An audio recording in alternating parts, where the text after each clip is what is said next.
মুরগির মাংস রান্নার জন্য প্রথমে তেলের ভিতর পেঁয়াজ দিয়ে সব ধরনের মশলা দিয়ে দিলাম। এখানে আদা বাটা, রসুন বাটা, টমেটো বাটা, জিরা পাউডার 1 চামচ, ধনিয়া পাউডার 1 চামচ, হলুদের গুঁড়া 1 চামচ,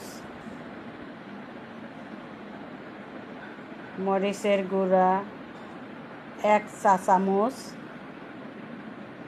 এবং এর সাথে পরিমাণ মতো লবণ দিয়ে দিতে হবে। ভালোভাবে কষিয়ে নিতে হবে। কষানোর পরে মুরগির মাংস দিয়ে ভালোভাবে নাড়াচাড়া করে দিয়ে দিতে হবে। মুরগির মাংসগুলো যাতে মশলার ভিতর ভালোভাবে কষানো হয়।